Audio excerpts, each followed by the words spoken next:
Hello, it's me, Mr. Herb, and we're going to talk about 6.7, the fundamental theorem of calculus. So we've been kind of dealing with this a lot already in our warm-ups and everything, but we want to really formalize this argument.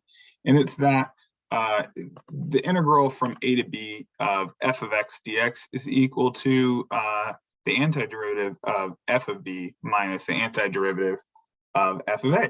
So essentially, this is going to be dealing with some type of rate, and this is dealing with a position.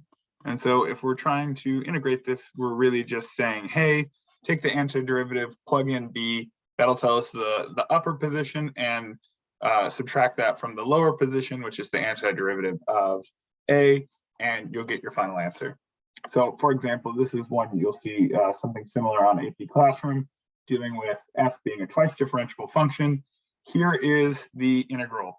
And so again, we notice that this is already a rate. So when we integrate this, we're going to end up with f of x. And our bounds here are 3 to 9. And so 3 is our lower bound, 9 is our upper bound. If we were to integrate this, this would be equal to f of 9 minus f of 3. And so for this one, that literally gives us 6 minus 2. And so our final answer is 4. So again, going from a rate to a position by integrating that to our antiderivative, and we're really just figuring out the difference in those positions. Pause the video real quick and try this one out.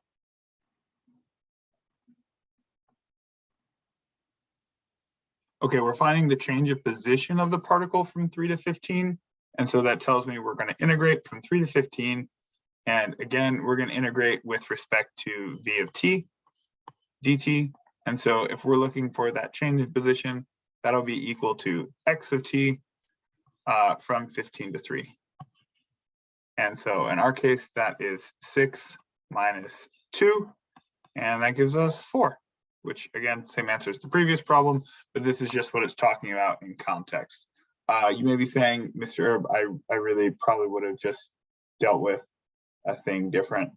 I wouldn't have integrated at all, you madman. However, a lot of times a problem like this will ask us to integrate. So keep that in mind. All right, here we have again a velocity, and we're given the particle is at 4 when t equals 3. We're trying to figure out what is that particle, what's going on with that particle at t equals 7. So in this problem, because we're trying to figure out what's going on at t equals 7, and we know this position at 3, we're going to instead have to do this as an integral from 3 to 7, right? Notice that's our 2 times. And this will be v of t. If you want to write the equation, you can, but you don't have to. However, we have this initial position, right? It doesn't just start at 0, it starts at 4. And so this will be equal to x of t. Now, we may want to do this on a calculator, right? I think this problem becomes a lot easier if we have a calculator. So let's throw that up there. And let's see how we might integrate this. So this will look like 4 plus, we're going to go to math again. This time we're going to do fn int for integration, our lower bound being 3, our upper bound being 7. Let's put our function in there, which is 0.5, and I'm going to use x, right? We don't really have the ability to use t in here. You can try it if you want to, best of luck. Sine of pi, and then x, and then finally dx. Again, it also wouldn't matter if I use t or any other variable, as long as we're integrating with respect to that same variable. And so this gets us a final answer of 53.905. I'm gonna leave it like that. If you want to do the 906, that's fine. Please remember, if you had to use this answer somewhere later in an FRQ, you want to like write that whole string out and use that whole string of numbers. Don't just stop right here and only use that for the rest of your calculations. All right, pause the video and try this one out. Very similar, except now we're talking about the velocity on the y-axis. So go for it. Okay, so again, we're given an initial position here, and we're trying to figure out the end position at 2. Notice how 2 is after, 2 is before 7, And so when we're doing this integral, our lower bound would be 7, our upper bound would be 2, and we're putting our v of t in there. Again, if you want to write the actual equation in there, you can, but they did give us v of t equals, so we can use their terminology. We're going to add 15 over, as that's kind of our initial position, and this is y of t.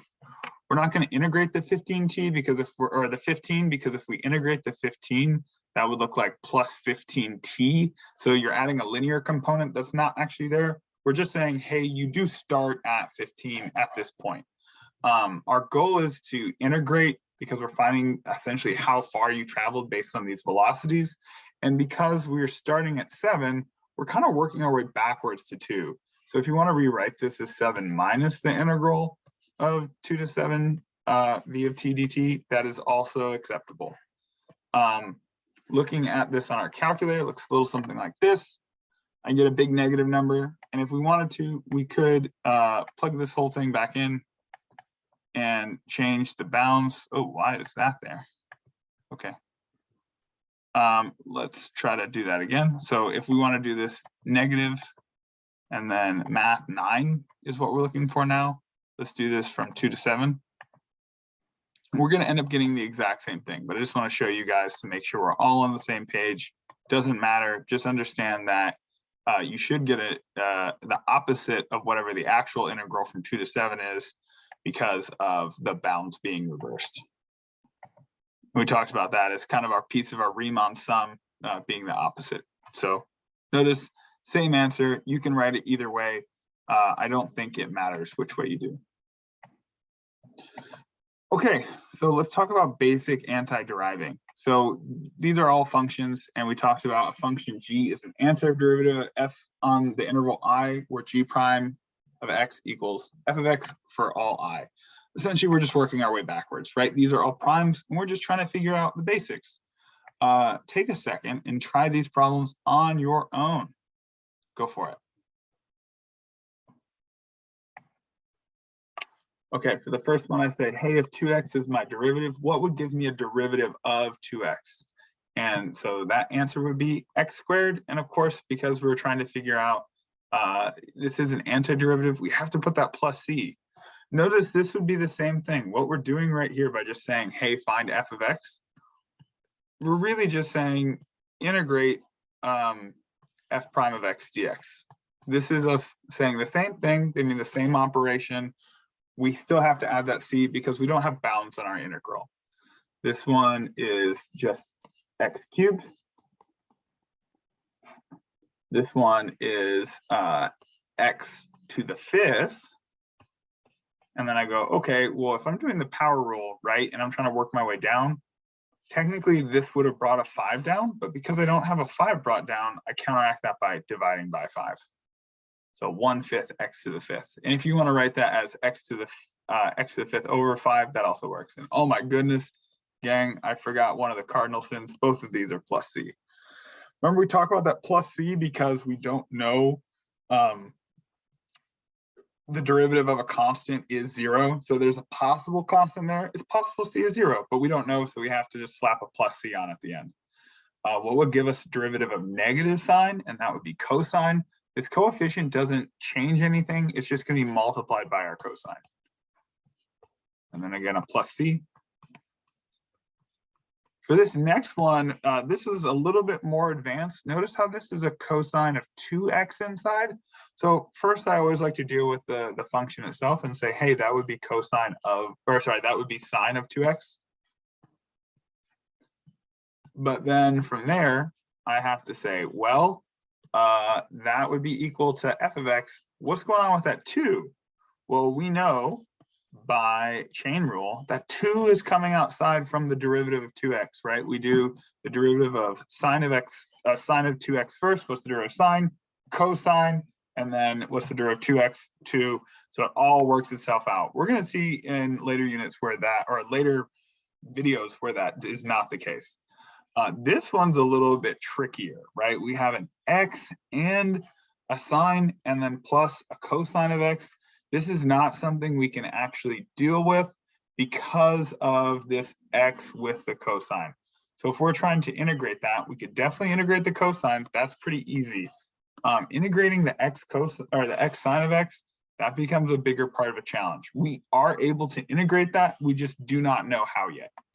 Okay, so if you're like, can you even integrate that? The answer is yes, we're just not there yet. So here's notation. The variable that we're of integration is the d, right? So dx means we're integrating everything in terms of x. That's what we're taking the antiderivative of. This whole thing is the integrand, right? So integrand is kind of like the inside piece. An antiderivative of f is just capital F, and you can use that with any type of function. So if you were to integrate g of x dx, then that would give you capital G of x. And then of course that constant of integration. Notice how we've already kind of talked about this. This is kind of one of the other part of the fundamental rule of calculus is this piece right here.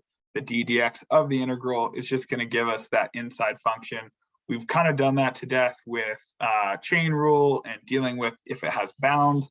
Here it's saying, hey, it doesn't have bounds. It's just going to be that inside function.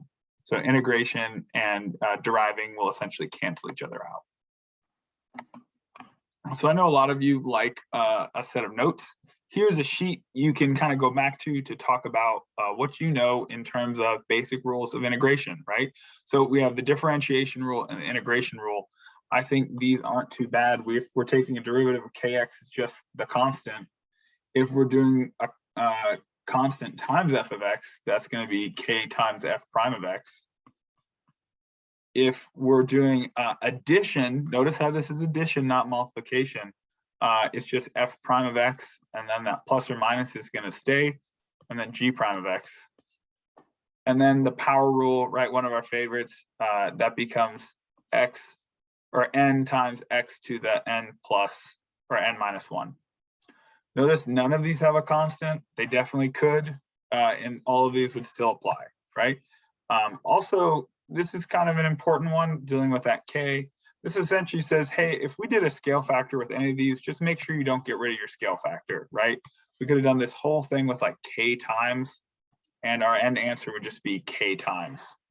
So make sure we understand the k does not do anything here.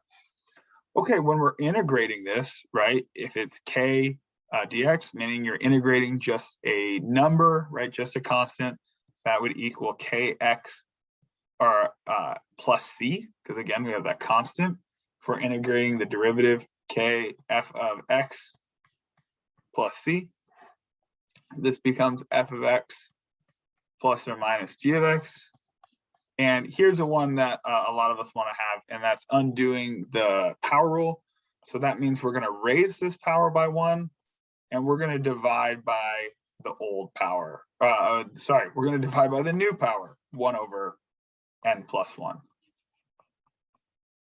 This is so that way when we do the power rule, right, the n plus 1 coming down will cancel out that n plus 1. So to undo the power rule, we're going to raise it, we're going to add 1 to the power, and then we're going to divide by 1 over n plus 1. Technically, we did that here, but you're just dividing by 1 because, you know, it's k times x. So x has a power of 1. All right, let's try this next bit. Again, these are really just working our way down, right? Derivative of sine is cosine of x. Derivative of cosine is negative sine of x. Derivative of tangent is secant squared of x. Of cosecant is negative cotangent squared of x. Of secant is tangent squared of x. Oh, sorry. These are both wrong. Let's just start that over. Okay, so these are just basic derivative rules for trig functions. Derivative of sine is cosine of x. Derivative of cosine is sine of x. Derivative of tangent is secant squared of x. And derivative of cosecant is negative cosecant cotangent of x. Derivative of secant of x is secant tangent. And the derivative of cotangent is negative cosecant squared x. To undo this, we just kind of really have to deal with canceling out those negatives. For example, the integral of sine is going to be negative cosine of x, both of these with the plus c. This is just tangent of x plus c. This cosecant, cotangent, again, just slap a negative on your cosecant. The secant tangent, no issue, it's just secant. And then the cosecant, just go back to negative cotangent of x. Okay, so really watch out for when we're integrating stuff like cosecant squared or cosecant cotangent. You do have to have that negative to cancel out what happens when you would do the derivatives. A couple last minute ones. Derivative e to the x is just e to the x. Derivative of a to the x is natural log of a times a to the x. And derivative of natural log of x is 1 over x. Now, again, the nice thing about e to the x is when we integrate it, it's just e to the x. Still that plus c, right? Because we don't know what the constant is. Here, when we're dealing with the a to the x, this one gets a little bit trickier. It is a to the x, but you have to divide by 1 over the natural log of a. So it's that extra little piece that we have to deal with. And then again, plus c. Final one that gets some students in trouble, and it's the 1 over x. The integral to this is just natural log. However, the domain of this is negative infinity to 0 and 0 to infinity. So this becomes natural log of the absolute value of x. So just one little tweak when you're integrating here, make sure you throw absolute value signs on your natural log. All right, in the next video, we're just going to evaluate some of these problems. So if you have any questions, please feel free to reach out. Otherwise, I'll see you in the next video.